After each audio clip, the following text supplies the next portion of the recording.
The movie kicks off with our main character, Peter. He's a psychologist in his mid-30s, who suffers from nightmares and sorrow ever since the death of his daughter, which he blames on himself. He hears his wife Carol sobbing, and it turns out that she's had a rough dream. Moments later, Peter catches the bus and makes it to work, where he can distract himself from his daughter's death by listening to other people's problems. His first patient of the day is Felix, an elderly man in his 70s, who still feels like he's living in the past. Peter asks Felix who the President of the United States is. At first, Felix thinks that the question is absurd, and he says that the name of the president is Ronald Reagan. To confirm his suspicion, Peter asks Felix what year it is, and the old man replies that it's 1987. And with that, Peter writes down his diagnosis. It looks like Felix has amnesia. Felix asks if they have met before, to which Peter says yes, they met last week. In the next scene, we see Peter talking to a man named Duncan in a different office. It turns out that Duncan is the one who introduces Peter to new clients who come from various backgrounds, including Felix, and others to come. We learn that Peter and Carol lost their daughter Evie about a year ago and are still struggling to move on. Peter then has a flashback of the moments he shared with Evie, but the flashback ends with him running to find Evie's lifeless body in front of a truck. Moments later, Duncan asks Peter what diverted his attention from Evie the day she died, but the only thing he remembers is that he looked inside a shop 1 second and the next, Evie was on the ground. Peter spends the next couple of days attending to different patients absent-mindedly, until one of his patients' voices jerks him back to earth. We later find out that her name is Erica. She asks Peter if she is boring him, and Pete replies that he's listening. She also goes on to explain how sometimes she feels invincible. Later, Peter is startled by the sound of a train on the rails outside his window. When he's about to go home, he sees a young girl holding a doll, so he asks her who she's here to see, and she points at him. Peter also asks the girl about her parents, but she doesn't answer. The girl then hands him a small purse that has her name on it. Her name is Elizabeth Valentine. Peter asks her if she can write, and suddenly, the pencil starts to shake on the table, and another train passes by. Strangely, the sound of the train scares Elizabeth so much that Peter closes the windows, but before he turns around, Elizabeth runs out of the door. He looks out the window and sees Elizabeth run across the street. Then he realizes that Elizabeth has written something in the book. It's the number 12787. When Peter gets home later that night, he goes to the room where they keep Evie's things. He picks up her picture of the box of things and stares at it. After work the next day, Peter makes his way out of his office, but to his surprise, he sees the same doll that Elizabeth was holding the other day. He opens his office, only to see her looking out the window. Peter then asks her what she sees, and it seems like she begins to choke. Seeing her drop to the ground, Peter goes to his table to pick up some medication.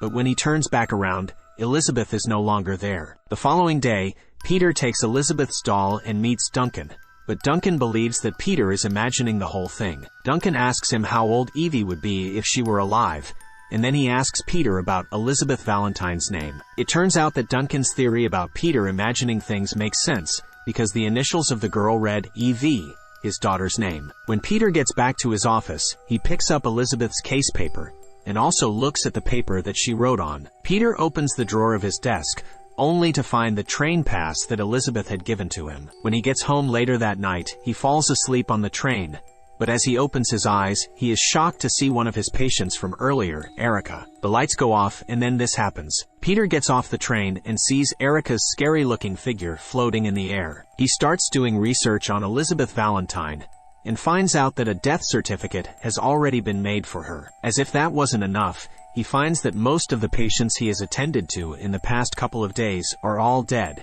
including Felix and Erica. And it turns out they all died on the same day, the 12th, July 1987, the same numbers Elizabeth wrote on the paper. Just then, a train stops by his window, and he sees all his patients that he is now confirmed to be dead. Later on, Peter goes to Duncan again, explains everything, and shows him the list of patients. Peter says that he would believe that he is hallucinating, but a lot of things don't add up. Duncan asks Peter what doesn't add up, and Peter replies that it's the fact that Duncan was the one who referred those patients to him. Surprisingly, when Peter looks in a mirror in front of him, he immediately realizes that Duncan is actually not there. It has been in his head this whole time. Peter continues his research and tries to find the connection between all his patients. He matches their location and finds that they all have one place in common: False Creek, the rail control station of the place where he grew up. The following day, Peter hops on a train and goes to his hometown where his father lives. When Peter gets to his father's house, he rings the doorbell, and his dad, William, lets him in. At this point, his dad knows that something is not right,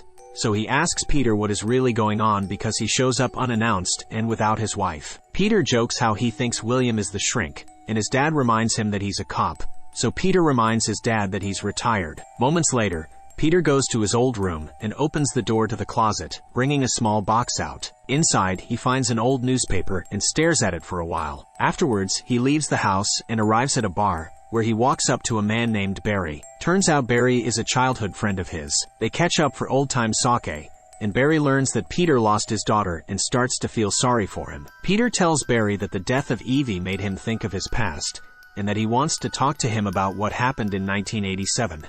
But Barry says that they promised that they would never talk about what happened. Peter tells Barry that people died when they were just kids, and then Barry asks him why he's bringing it up after so long. He assumes that Peter wants to get the police involved, so Peter tries to explain to Barry that he has been seeing ghosts, but it pisses Barry off the most. He barks at him to stay away and leaves the bar. Meanwhile, Peter's dad walks into his room and sees the newspaper that Peter left on his bed. Afterwards, we see Peter walking on the rail track, when he starts to see his teenage years play out right in front of him. He sees two 14-year-old boys, which turns out to be Peter and Barry. They are riding bicycles along the rail track, and finally stop and dump their bikes on the rail track. According to Barry, his elder brother told him that it's a make-out spot, so they hide behind a rock and watch people make out. They then hear what sounds like a woman's moan or scream. All of a sudden, they hear the horn of a train from afar, and instantly remember that they left their bikes on the rail track. Peter tries to run to the bikes, but the train is too fast. As a result, the train derails and crashes,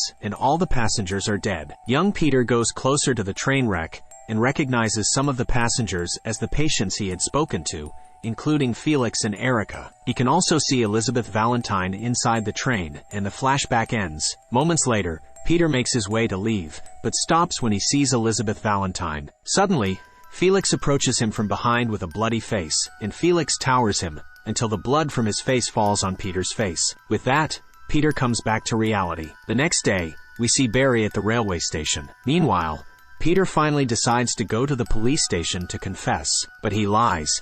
He tells the female cop named Barbara that he was the only one involved. Barbara then asks Peter if he ever mentioned it to his dad, who was a sergeant at the time, and Peter says no. Visibly upset, the cop excuses herself for a moment and gulps some water while holding back tears. Here Peter learns the hard way that Erica, one of the patients he attended to, also turned out to be a victim of the train wreck. To add, Barbara is Erica's daughter. Feeling guilty, Peter apologizes, and the cop tells Peter that she appreciates his honesty, and she says that she'll file an official report. The cop tells Peter that Peter's father invited her over right after the train accident and was kind to her, and that was why she decided to be a cop. When Peter gets home, he hears a sound from his room, so he goes to check it out. But then he starts to hear Elizabeth humming. When he enters his closet, the door slams shut behind him, right when he starts to hear Longthroat croaks. All of a sudden, Elizabeth jumps on him out of nowhere and screams in his face. Moments later, Peter wakes up to Duncan pointing a flashlight in his face.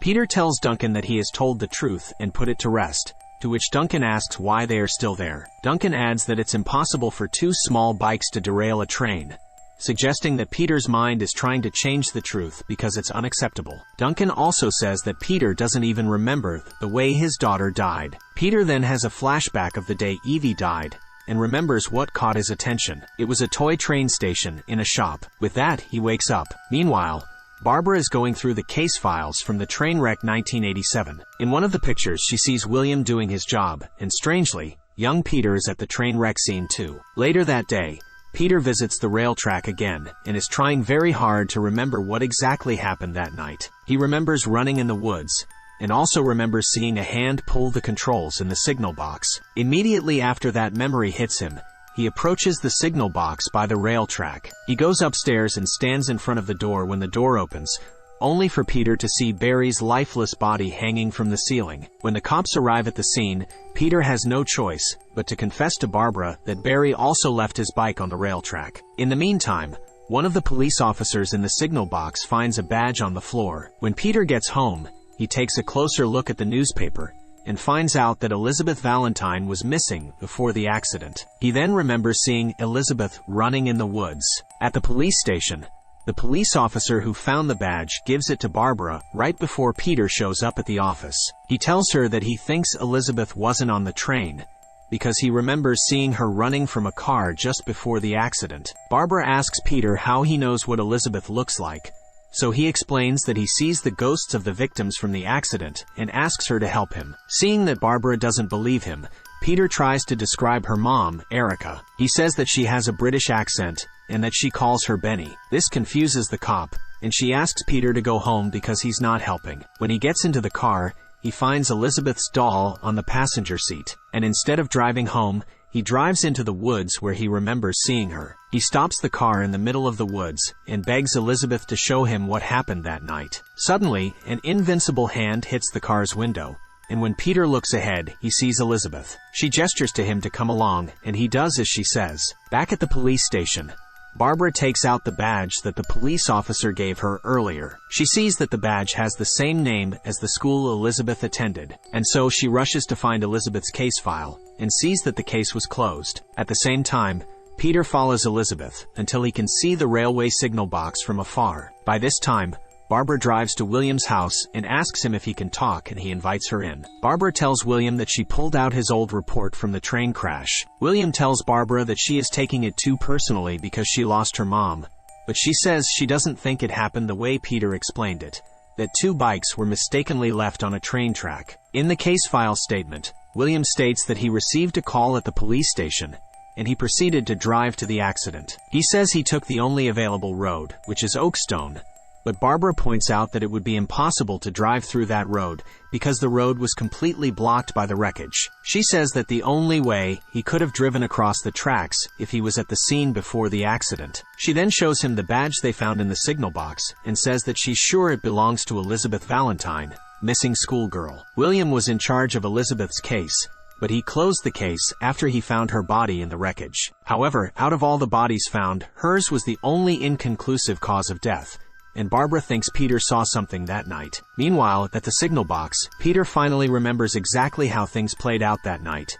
He saw a girl running from a car. When young Peter hears the scream from the signal box, he goes to check it out. Peter sees Elizabeth being choked and raped from behind by his father, and it also turns out that Elizabeth pulls a pedal that causes the train to immediately derail. After the train derails, William murders Elizabeth and puts her body in the train wreckage. Young Peter saw it all happen. At William's house, Barbara says she'll wait for Peter, and William asks her if she wants a cup of tea, but she says no. Barbara feels like William is about to play a fast one, so she reaches for her gun just in case, and then he hits her on the head. William drives her car inside his garage and throws her in the trunk. Not long after, Peter arrives just in time to see his dad at the garage and reveals to William that he remembers everything. Peter asks his dad what he has done, and then William pulls a gun at Peter. He orders Peter to get in the garage, and Peter does just that. The son asks William how he feels about letting him live with the guilt all these years, and how many other girls he killed. When William is distracted for a second,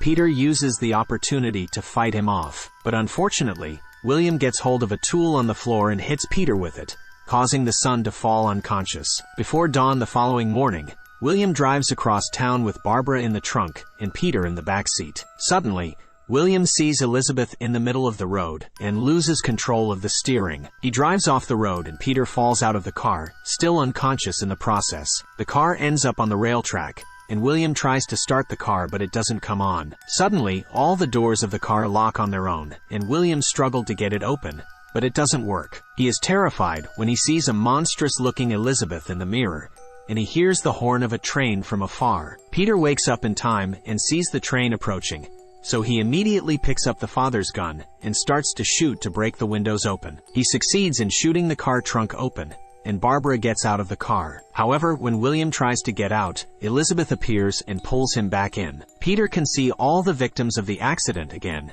and they slowly disappear. When he's about to leave, he sees Elizabeth Valentine one last time, and this time, she looks pretty peaceful as she walks away. Days later, we see Peter sitting at the beach with Evie, who gives him a peck on the forehead, before she walks into the ocean, finally moving on and at peace. Like and subscribe to watch more videos like this, and don't forget to turn on your notification. That really helps my channel. Thanks for watching.